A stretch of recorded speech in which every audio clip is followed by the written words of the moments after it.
Welcome my dear students. আজ আমি নবম শ্রেণীর রায় মার্টিন প্রশ্নবিচিত্রার 2025 সালের 261 নম্বর পেজের ভৌত বিজ্ঞানের 2 নম্বর স্কুলের প্রশ্নগুলি আজকে সলভ করব। চলো তাহলে শুরু করি।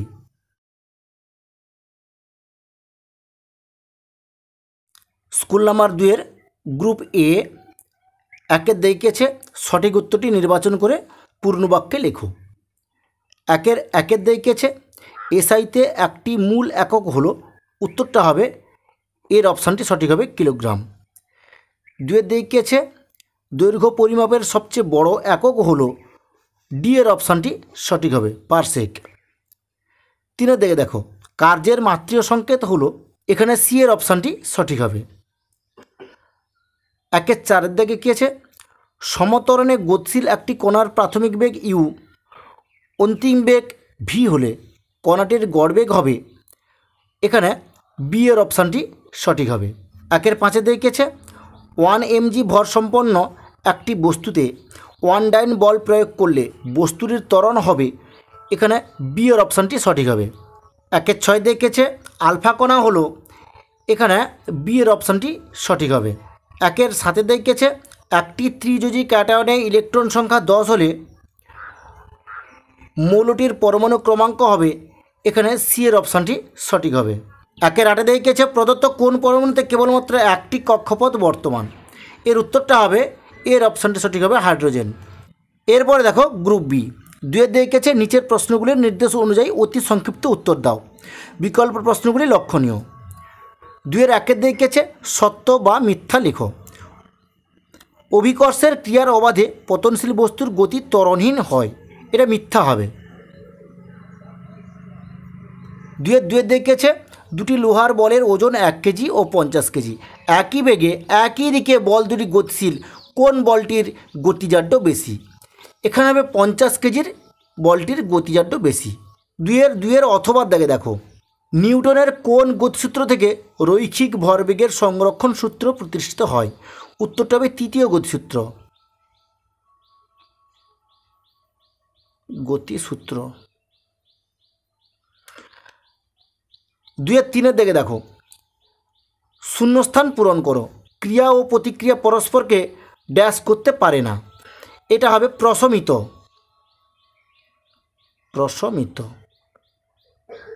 2 সাধারণ স্কেলের লঘিষ্ঠ ধ্রুবকের মান কত, এর উত্তরটা হবে 0.1 cm বা 1 mm। 2 একটি ভৌত রাশির নাম লেখো যার মাত্রা নেই কিন্তু একক আছে, এর উত্তরটা হবে ঘনকোণ। 2 অথবা দেখো দীপন প্রাবল্যের এসআই একক কি, উত্তরটা হবে ক্যান্ডেলা। 2 দেখো নিউট্রনবিহীন একটি পরমাণুর নাম লেখো, এর উত্তরটা হবে সাধারণ হাইড্রোজেন। 2 অথবা প্রশ্ন দেখো 19F9 পরমাণুতে মোট আধানগ্রস্ত কণার সংখ্যা কয়টি, এর উত্তরটা হবে প্রোটন 9টা, ইলেকট্রন 9টা। মোট আধানযুক্ত কণা 9 + 9টি সমান 18টি। 2 দেখো সত্য বা মিথ্যা লেখো, কোনো মৌলের পারমাণবিক সংখ্যাই হলো ওই মৌলের মূলগত ধর্মের নির্ণায়ক, উত্তরটা হবে সত্য। এরপরে দেখো গ্রুপ সি 3 দেখিয়েছে নিচের প্রশ্নগুলির সংক্ষিপ্ত উত্তর দাও, বিকল্প প্রশ্নগুলি লক্ষণীয়। 3 দেখিয়েছে সাধারণ তুলাযন্ত্রের সুবিধার 2টি শর্ত লেখো, আমি যে উত্তরটি দেখিয়ে দিলাম এটা তোমরা তুলে নাও। 3 দেখো S = 1/2 AT⁴ S সরণ A ত্বরণ T সময় সমীকরণটির মাত্রাগতভাবে সঠিক কিনা দেখাও, আমি যে উত্তরটি দেখিয়ে দিলাম সেটা তোমরা তুলে নাও। 3 অথবা প্রশ্নটা দেখো প্রমাণ দৈর্ঘ্য ও প্রমাণ সময়ের সংজ্ঞা দাও, আমি যে উত্তরটি দেখিয়ে দিলাম সেটা তোমরা তুলে নাও। 3 দেখো ত্বরণের এককে প্রতি সেকেন্ড কথাটি 2 বার ব্যবহার হয় কেন, আমি যে উত্তরটি দেখিয়ে দিলাম সেটা তোমরা তুলে নাও। 3 একটি খেলনা গাড়ি 20 সেন্টিমিটার/সেকেন্ড বেগে চলছিল, 1 মিটার দূরত্ব যাওয়ার পর ওই গাড়ির বেগ দাঁড়ালো 30 সেন্টিমিটার/সেকেন্ড, গাড়িটির ত্বরণ নির্ণয় করো। দেখো এই অঙ্কটি আমি খাতায় করে দেখিয়ে দিচ্ছি। দেখো এখানে প্রাথমিক বেগ কী লেখা আছে, তোমরা প্রথমে লিখবে যে প্রাথমিক বেগ, তো প্রাথমিক বেগ আমরা ইউ লিখি, U equal to 20 centimetre per second দেওয়া আছে। এবার দেখো অন্তিম বেগ, এখানে অন্তিম বেগ কত দেওয়া আছে, অন্তিম বেগ আমরা ভি লিখি, ভি ইকুয়াল টু কত দেওয়া আছে 30 সেন্টিমিটার পার সেকেন্ড। এবার অতিক্রান্ত দূরত্ব কী লিখবো, যে অতিক্রান্ত দূরত্ব,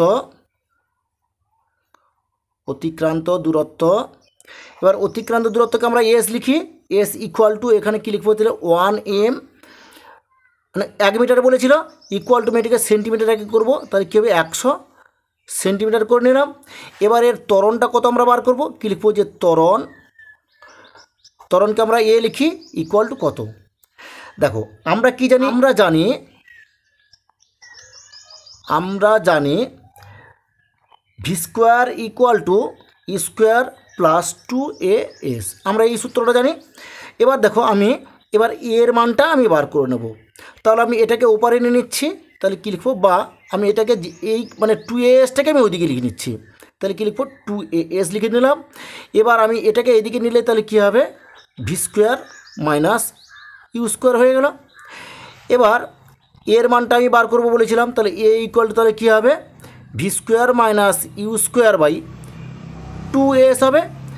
এবার দেখো আমি এখানে এর মানগুলো বসিয়ে দিচ্ছি। এবার দেখো ভির মান এখানে কত আমি লিখেছি, এখানে ভির মান এখানে 30 সেন্টিমিটার লিখেছিলাম এখানে, তাহলে এখানে কী লিখবো 30 হোল স্কোয়ার করে দিলাম, মাইনাস এখানে ইউর মান মানে বেগের মান কত 20 সেন্টিমিটার, তাহলে এখানে কী লিখবো 20 হোল স্কোয়ার করে দিলাম, বাই 2 ইন্টু এসের মান কত, এখানে 100 সেন্টিমিটার দেওয়া আছে, আমি এখানে কী লিখবো 100 লিখে দিলাম, ইকুয়াল টু আমি এটাকে সরল করে নিচ্ছি। দেখো 30 সঙ্গে 30 গুণ করলে তো কত হবে, তাহলে 3 3 9 হয়ে গেল, 900 হয়ে গেল, মাইনাস 20 সঙ্গে 20 গুণ করলে 400 হয়ে যায়, 400 করে দিলাম, আর 2 গুণিতক 100 করে দিলাম, ইকুয়াল টু এবার দেখো 900 থেকে 400 বাদ দিলে কত হয়ে যায় 500 হয়ে যায়, 500 করলাম, আর এখানে কত 100 দিয়ে 200 হয়ে গেল, এর দুটো শূন্য আর এর দুটো শূন্য আমি কেটে দিলাম, তাহলে সমান তাহলে কত হলো 5/2 হয়ে গেল, ইকুয়াল টু এবার 5কে 2 দিয়ে ভাগ করলে ভাগফল তাহলে কত হবে 2.5। আচ্ছা এগুলোর এককগুলো কী হবে, এগুলো একক হবে সেন্টিমিটার পার সেকেন্ড স্কোয়ার। তাহলে তোমরা নিশ্চয়ই অঙ্কটা বুঝতে পেরেছো। এরপর আমি নেক্সট প্রশ্নতে চলে যাচ্ছি। 3-এর 5-এর দিকে আছে রোলার টানা ও ঠেলার মধ্যে কোনটি বেশি সুবিধাজনক ও কেন। আমি যে উত্তরটি দেখিয়ে দিলাম সেটা তোমরা তুলে নাও। 3-এর 5-এর অথবার দিকে প্রশ্নটি দেখো, বল সংযোজনের সামান্তরিক সূত্রটি লেখো ও ব্যাখ্যা করো। আমি যে উত্তরটি দেখিয়ে দিলাম এটা তোমরা তুলে নাও। 3-এর 6-এর দিকে দেখো, Ag3+ আয়ন কি গঠিত হওয়া সম্ভব। আমি যে উত্তরটি দেখিয়ে দিলাম সেটা তোমরা তুলে নাও। 3-এর 6-এর অথবার প্রশ্নটি দেখো, একটি পরমাণুর যোজ্যতা কক্ষ M-এ 2টি ইলেকট্রন আছে, মৌলটির পরমাণু ক্রমাঙ্ক কত, এর নাম লেখো। আমি যে উত্তরটি দেখিয়ে দিলাম এটা তোমরা তুলে নাও। 3-এর 7-এর দিকে দেখো, 40A20 এবং 39B19 এই পরমাণু দুটির মধ্যে সম্পর্ক কি। আমি যে উত্তরটি দেখিয়ে দিলাম এটা তোমরা তুলে নাও। 3-এর 8-এর দিকে দেখো, পরমাণু ও আয়নের মধ্যে কোনটি সুস্থিত ও কেন। আমি যে উত্তরটি দেখিয়ে দিলাম সেটা তোমরা তুলে নাও। এবার দেখো গ্রুপ ডি, 4-এর দিকে আছে নিচের প্রশ্নগুলির উত্তর দাও, বিকল্প প্রশ্নগুলি লক্ষণীয়। 4-এর 1-এর দিকে আছে সাধারণ তুলাযন্ত্র ও মাপনী চোঙের সাহায্যে একটি অনিয়মিত আকারের কঠিন বস্তুর ঘনত্ব কীভাবে নির্ণয় করবে। আমি যে উত্তরটি দেখিয়ে দিলাম এটা তোমরা তুলে নাও। 4-এর 1-এর অথবা দিকে দেখো, একটি ড্রপারের 1 ফোঁটা জলের আয়তন মাপনী চোঙ ও ড্রপারের সাহায্যে কীভাবে নির্ণয় করবে। আমি যে উত্তরটি দেখিয়ে দিলাম এটা তোমরা তুলে নাও। লিটারের সংজ্ঞায় 4 ডিগ্রি সি উষ্ণতার উল্লেখ থাকে কেন। আমি যে উত্তরটি দেখিয়ে দিলাম এটা তোমরা তুলে নাও। 4-এর 2-এর দিকে আছে লেখচিত্র সাহায্যে V square equal to U square plus 2as সমীকরণটি প্রমাণ করো। আমি যে উত্তরটি দেখিয়ে দিলাম এটা তোমরা তুলে নাও। 4-এর 2-এর অথবার দিকে দেখো, রৈখিক ভরবেগের ধারণা থেকে নিউটনের দ্বিতীয় গতিসূত্রের গাণিতিক প্রমাণ দাও।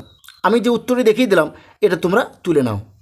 এর পরের প্রশ্নটা দেখো, 150 কেজি ভরের একটি বন্দুক থেকে 0.05 কেজি ভরের গুলি ছোড়া হচ্ছে, গুলির বেগ 80 মিটার পার সেকেন্ড হলে বন্দুকের পিছনে হটার বেগ কত হবে।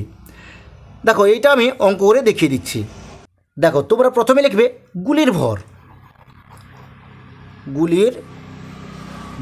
তাহলে গুলির ভর আমরা এম জানি, এম ইকুয়াল টু তাহলে কী হবে 0.05 কেজি, এটা লেখা আছে তোমার বইতে।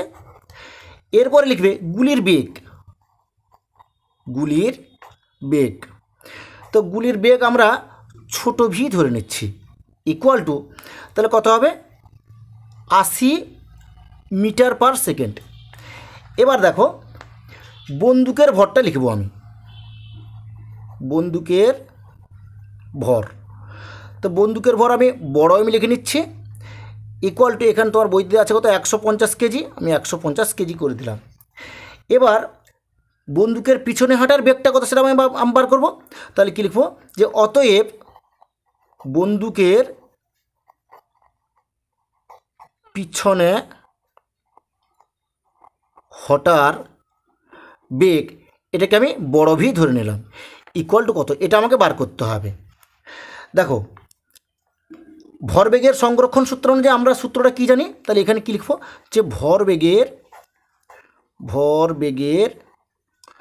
সংরক্ষণ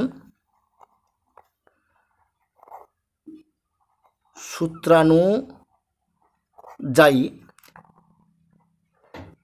MV plus MV equal to 0, আমরা এই সূত্রটা জানি।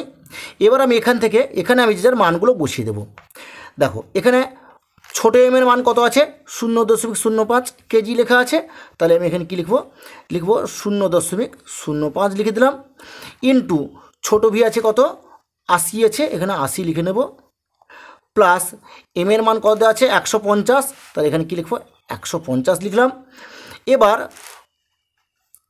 ভি বড় ভি, তাহলে বড় ভির মানটাই বার করবো, তাহলে ইন্টু ভি লিখে দিলাম, ইকুয়াল টু 0। এবার আমি এখান থেকে ভির মানটা বার করলেই হয়ে যাবে। এবার দেখো আমি সেটা সরল করে নিচ্ছি, বা এখানে তোমরা অতএব চিহ্ন দিয়ে দিবে, বা এবার আমি এটা সরল করে নিচ্ছি। দেখো 5 বাই আমি এখানে 100 করলাম, গুণিতক 80 করে নিলাম, যুক্ত 150 ভি করলাম, ইকুয়াল টু 0 করলাম। এখানে দেখো এর একটা শূন্য কেটে দিলাম, 5 2 10 হয়ে গেল, 2 4 8 হয়ে গেল, বা তাহলে কী হবে 4 প্লাস 150 ভি ইকুয়াল টু 0, বা আমি এটাকে উপরে নিয়ে নেব, তাহলে কত হবে 150 ভি ইকুয়াল টু এইটা এদিকে আসলে তাহলে -4 হয়ে গেল, বা ভি ইকুয়াল টু তাহলে কত হবে -4 বাই 150 হয়ে গেল, আমি 2 কেটে দাও, 2 দিয়ে 4 হয়ে গেল, আর 75 2 150 হয়ে গেল, বা ভি ইকুয়াল টু তাহলে কত হবে -2 বাই 75 হয়ে গেল। দেখো এই 2কে 75 দিয়ে ভাগ করলে ভাগফল কী আসবে 0.266666 এরকম করে চলতেই থাকবে, আর এর এককটা হবে তাহলে কি মিটার পার সেকেন্ড হয়ে যাবে। তাহলে দেখো আমি দশমিকের পর 3টে সংখ্যা এখানে নিয়ে নেব, তাহলে কি লিখব ইকুয়াল টু 0.266, এখানে লিখব মিটার পার সেকেন্ড। তাহলে তোমরা নিশ্চয়ই বুঝতে পেরেছো অঙ্কটা আমাদের কমপ্লিট হয়ে গেল। 4-এর 3 দেখিয়েছে বোর রাদারফোর্ড পরমাণু মডেলের মূল স্বীকার্যগুলো উল্লেখ করো। আমি যে উত্তরটি দেখিয়ে দিলাম এটা তোমরা তুলে নাও। পরের প্রশ্ন দেখো X2 মাইনাস আয়নে 10টি ইলেকট্রন ও 8টি নিউট্রন আছে, মৌলটির পরমাণু ক্রমাঙ্ক ও ভর সংখ্যা কত? আমি যে উত্তরটি দেখিয়ে দিলাম এটা তোমরা তুলে নাও।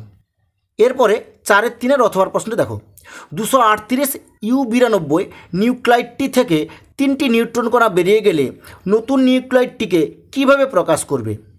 নতুন নিউক্লাইডটির নিউট্রন সংখ্যা কত হবে? পূর্বোক্ত ও শেষোক্ত নিউক্লাইড দুটির মধ্যে সম্পর্ক কী? আমি যে উত্তরটি দেখিয়ে দিলাম সেটা তোমরা তুলে নাও। ঠিক আছে, আজ এই পর্যন্ত। নেক্সট ভিডিওতে আমি 3 নম্বর স্কুলের প্রশ্নগুলি সলভ করব।